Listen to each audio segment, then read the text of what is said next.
Hello everybody, welcome back to Great Touch for a Big Lad, the podcast that is trying to be consistent. Yep. Only here on the internet. Theo's here, back Hello. Again. Yeah. You were here last year. We did our championship table. Yeah. I think you said that Norwich were going to fall like a stone, something like that. Did I? Was it? Is that right? He did, and I said Norwich were going to win the league. Did you? Did you? Yeah. Good spot. I said Leeds would fall away as well because it just felt it was in the stars that that Leeds would do that thing that they do, and they did. And they did indeed. First of all, I want to get to this before our opening question, because last week we were talking about Steve Bruce, who's obviously a famous novelist, crime thrillers, and we asked you guys to get involved. So I'm going to bookend, no pun intended, this podcast with some of your great football novels at start and at the end. And the one I have to kick off with is McSlash, who's done a spin on Craig's. So we had to think of a title for a football novel after Steve Bruce did what he did back in 1999. And Craig's one was called Sweeper Keeper, wasn't it? And it was about a charming tale of a street sweeper that made it big for his local team, made it all the way to the Premier League, World Cup, etc., etc. Yeah. And it was it's a novel waiting to be written. And I know what you're thinking, yeah. Theo. I know what you're thinking. It's a nice title, but it needs a homoerotic spin. Well, don't worry. McSlash has done it for us. He says this, Sweeper, so this is the title, Sweeper Keeper. And this is, I guess, the synopsis of it. When his club buys Jose, the new first-choice sweeper keeper, Stu Brute, an old-school English shot-stopper, is displeased. But when Stu is asked to show him the ropes, Jose begins to pull on his heartstrings. Will Stu be brave enough to leave the comfort of his 6-yard box? Remain composed and adapt to these new feelings? Will he be strong enough to come out and claim him? Or will he simply just get rid?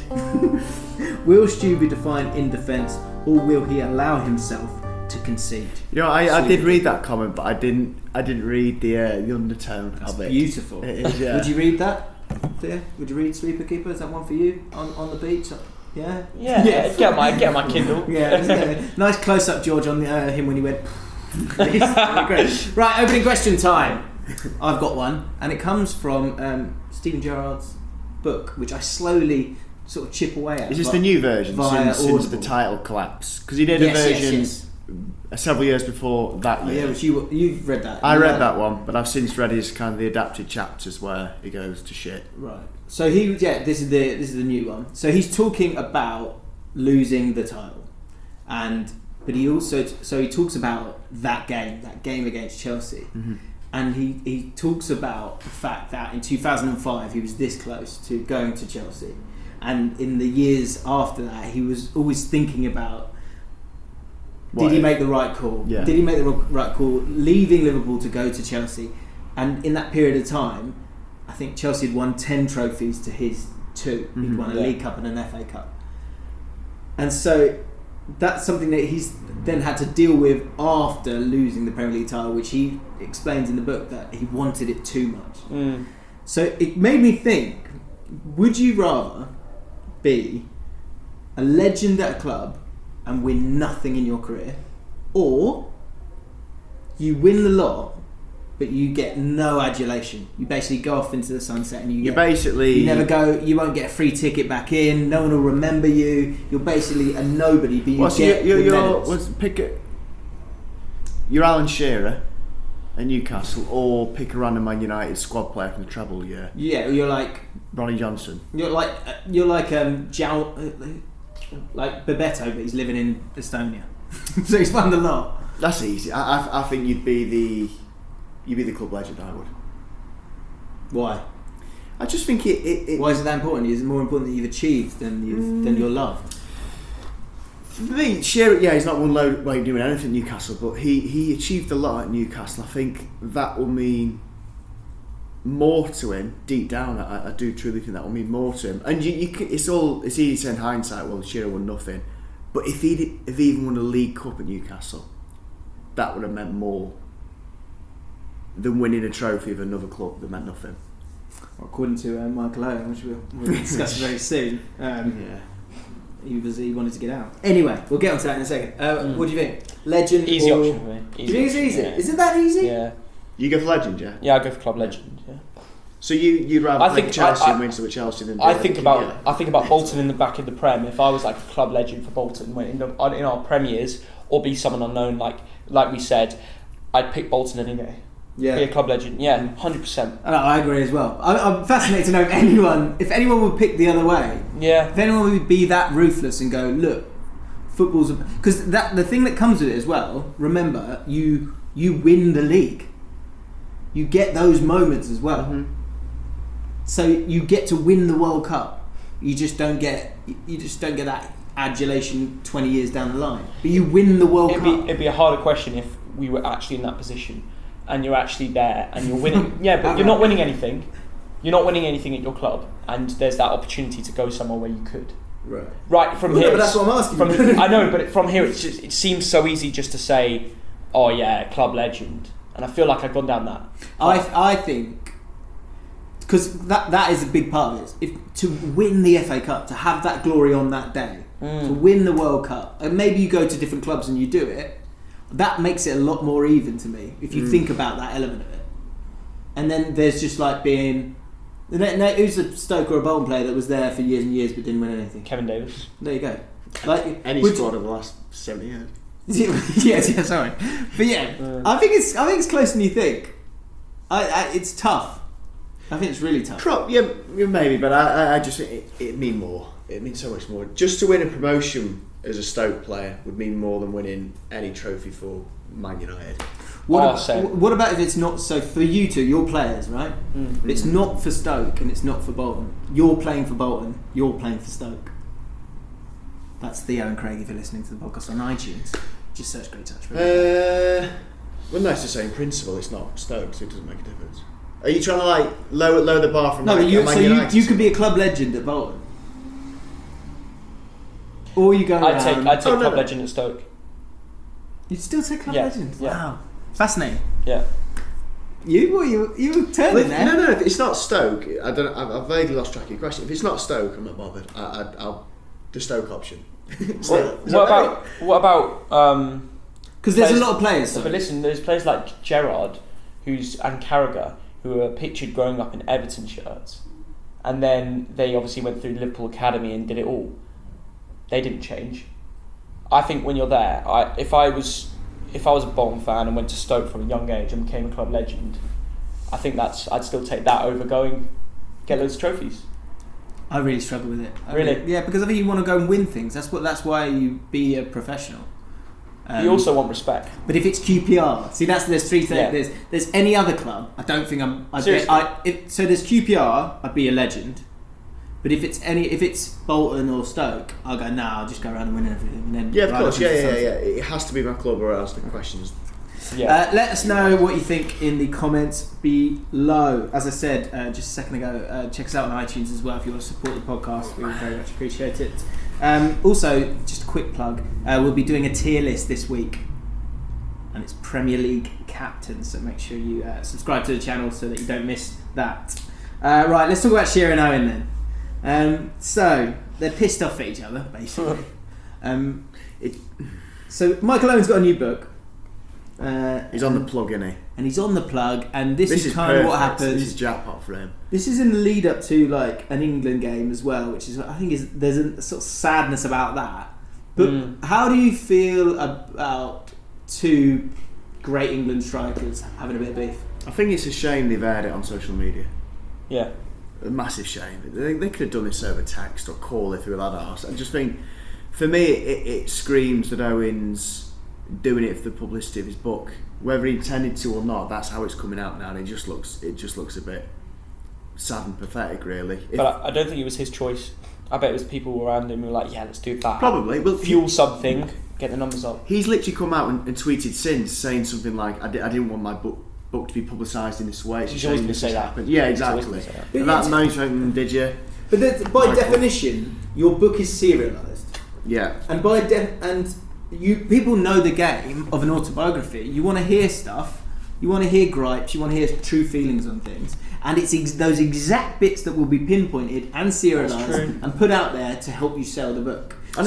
My point is you've got to go back to the root of it. So whatever you say, you've got to be able to stand by. And so It says here, this is a bit from it. I should have followed my gut instincts. I didn't want to go there. Talking about Newcastle, obviously. My heart was set on a return to Liverpool, said Owen. And the 39-year-old former England captain who also claimed Newcastle were only a big club in the sense that it has a lot of fans and a big stadium. Yeah, but doesn't that make a big club? Yeah, I agree. I read that and thought the same. Yeah. Newcastle are a big club. Yeah. Yeah, a huge club. But so are Sunderland. And they're League One. I mean, yeah. And it's different levels. The big club thing, it makes me want to vomit. Why? I love the big club thing. Because I love it. Yeah. I love it. But it's like it's whatever you want to zone in on. Do you zone in on trophies, or do you zone in on money, or do you zone in on history, or whatever? It's changed. There's a tier list right there. I'm not doing that. Oh, I'm not I doing love that one. I did it all the time on Twitter. I'm not Get doing loads of stick for it, but it's so you did it. Pissed me off actually. Yeah. You did a tweet and you went, "You're doing that thing." Right, pet hate, early pet hate. Yeah. Anyone doing that tweet, you Theo. Yeah. That thing of going. If you support then what did you say? Then you're a football fan. No, you're a proper football fan. Oh, fuck off. Was this the one? Was this the tweet we used at the founding member of the league one? No, that was Liam Vizzer. I love that song. Yeah, If that you're was not great. I love member of the league, Stoke Bolton. Yeah. Tim Pod. Yeah, you are Tim Pod. Yeah. No, but there was I've done loads of bit, tweets on that. But I'm sure if I had QPR on there, it'd be a different story. No, I think I'd It still be like, would. no, You retweet it. I'm too old for that shit. I'd just be like, Then why does it annoy you when you're not on there? because it's pathetic. If I'm honest, I love it. It is a little like you know what you're doing. Yeah, You know what exactly. you're doing. It's Twitter. Do you know what? It's Exactly. Twitter. And actually, with this thing, Elliot Hackney did a great tweet about Henry Winter going, "This is such a sad thing for blah blah blah," and Elliot's going, "Twitter's not for you, mate." Yeah. So maybe Twitter's not for me. Yeah. But yeah, that is a quick pet hate of mine. But yeah, back to that. So the beef comes from. Sorry for saying beef. 3 times. The argument comes from when Shearer's manager and Owen was injured in the lead up to those last few games, and Shearer's trying to save them from going down, and he was like a week away from fitness. Yeah. And he said to Shearer, like, "I'm not fit, but like, if you want to."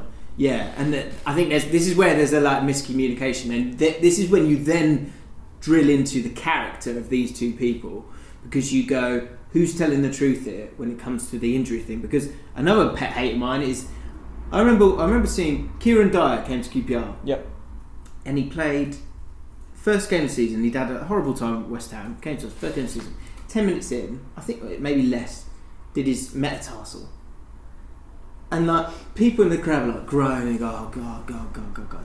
And like the sort of the spin on injured players that they don't care or like they're not taking care of themselves or whatever. I do agree. Sometimes true though. Depends. Is it? I've had a story about Daniel Sturridge, who was meant to be recovering from injury, and he was just on the lash in the USA. Someone saw him on a night out. It depends who it plays. I think we've all probably seen the Michael Owen video where he talks about his injury woes towards the end of his career, and I believe every word he said. I think his body was failing him and he was gutted. So this is why I want to talk to you about this as well, because as a Stoke fan who saw a Michael Owen not at his peak, No, wasn't it? at the end, Yeah. what did you see? What did you see? We didn't see him. We Right. didn't. Honestly, I must have watched him live for Stoke 90 to 120 minutes at most. At absolute most. He scored 1 goal for us. He just did not feature at all. I saw him play right midfield once in the cup away at Crystal Palace. I think that's the only start I saw him, so I've got no comment to make. And he still had it? Or? Oh, he was zippy. Yeah, he was great. He was great. But again, like I'm doing it now. I'm digging him out for being injured or being injury prone. I guess then there's the balance between you trying to. So these are things that Newcastle fans don't like it for. 1, he's dry as fuck. 2, he earned too much money. 3, he got injured, and now 4, he's digging him out. So there is. I think there's it's justifiable for Newcastle fans to get annoyed with him. But I also think that I bet you every Newcastle, if you're a Newcastle fan watching this, and you're that bothered about him saying that it was a downward step going which from it Real Madrid to Newcastle. I mean, come on. No Newcastle fan is getting annoyed about that. They're just getting annoyed about I think some of them are him taking the money, basically. Yeah, I think it still pisses them off though, saying that. But that's just like, that's moronic if you think. Yeah, name a club where you're going from Real Madrid. There's probably like it's probably Barcelona and that's it. Them two are the tip top, I'd say. Yeah. So, and then I'd have like historically United and Liverpool up there as well. Yeah. And QPR, yeah, and but yeah. So, do you think Shearer then obviously comes out and goes, he's done the tweet that's kind of kicked it off and made it get played out on social media. What do you think about Alan Shearer in this situation? He's defending his club, and I appreciate where his emotions are coming from, but for that reason alone, I dare say back Shearer, because he cares a lot about this club. He loves Newcastle, and it's deeper than that, though, isn't it? Because it has to be, because you have that. Like, you know this. Yeah. I have it sometimes. There's things where you see people say stuff on Twitter, and you go,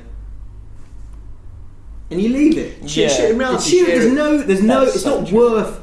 The juice isn't worth the squeeze. You should have rung him. I mean, at the end of the day, Owen's writing an autobiography. A lot of what he's saying about the Newcastle situation is probably true. He probably did want to go to Newcastle. They are a step down from Real Madrid. If you're going to get offered 120 grand a week, who says no? You just do it. You go. Yeah. But it is still a bitter pill to swallow for Newcastle fans, because it was just a washout. Yeah. It probably was the start of their. I'm not saying it's all his fault, but it was certainly the start of their decline onto relegation, I'd say. Yeah. I think he started the ball rolling on that one. And he got relegated with them. Exactly. It took him a long time to recover. The other thing that makes me kind of want to... That's why I want to kind of read between the lines with it a little bit, is like, I think a big thing as well is Michael Owen isn't likeable. What do you want from him? One isn't... Well, I think... My point is that I don't overly like Michael Owen. I'd imagine he's not that nice a bloke. We've all seen the Neville Southall video where there's the kid's 13 and he's just putting him. Oh yeah. With Bolton on it. So he's got that in him. Do you know what I mean? So he's probably. But centre forwards are generally like that. Mm-hmm. The best centre forwards are self-indulgent. Well done, Miss Bertie. And That's funny. Yeah. But you see that on Twitter? My point is that has he actually done anything wrong? Michael Owen. I don't think In the book, what he said here, what he says now is stupid. But in the book, but he's so by that you're saying Michael Owen came back to Shearer's tweet saying, "Not sure you're as loyal to Newcastle as you make out, mate. I distinctly remember you being inches away from signing for Liverpool after Sir Bobby Robson put you on the bench. You tried everything to get out." Because he's trying to relight the fire. Well, no, he's annoyed that he's been dug out. Yes, exactly. But what he should have done is what you and me done. We go, all right, let him have his thoughts, but don't reply. Yeah, or someone. But so no, I think they're both as bad as each other, because Shearer needs to pick up the phone and go, I think you shouldn't have done all this stuff. But it's obviously a deep rooted. You know what? It's they're both. It's like kids on Twitter pissing them out. Just grow up. Honestly, completely. Don't argue with it. Someone you know in person probably got the phone number on Twitter. Yeah. Do you know what I mean? If me and you fell out and had a row, we wouldn't do it over Twitter. Because we're adults, we'd ring each other and go, "Well, what are you playing at? Don't do that." Yeah. So and did they have text messages after though? Didn't they? Didn't they confront each other on text after? But it just makes me wonder, why couldn't they go there? If they have each other's number, why didn't they go from the start? That's exactly. That's your point. That's exactly. It's seeking media, and I think deep down, Owen knows the publicity this will be generating for his book. He knows that deep down, even if that wasn't his original purpose of doing it. And I want the book now. I think that's a fair accusation, because, like I said, I don't think the amount of abuse he gets, and he's fine. I think I'm probably giving. It would be a fair assumption to say that I'm giving him too much credit to think that he's not going big on this to sell books. Do you think he cares that he gets stick for this, Michael Owen? Probably not, because I think that's his personality. Yeah. But yeah, I was just intrigued to know if he thought that he'd actually done that much wrong. I think from opening up in the book, there's nothing wrong with that. And yeah, people are allowed to like. I think it's when you're talking about the size of a club and not wanting to go to a club. Yeah. People are sensitive. Playground People are stuff. sensitive. It is playground stuff. It's two 40-something-year-old men arguing on Twitter about the size of a football club. Yeah. Last thing I'll say about it as well is there's another way of writing that. Actually, you can go, I made a bad decision here. It wasn't right for me to go there and take that money. I wasn't fit, and I regret it. And he could have easily gone, I regret it, not for me, but for letting down the fact. And people go, oh right, yeah, true. He could have done that. But I don't think he's got that in him. Yeah, And what do the people that check the sales of the books say? You know what I mean? Well, they're loving it. Yeah, they are. Well, That's what I mean. Yeah.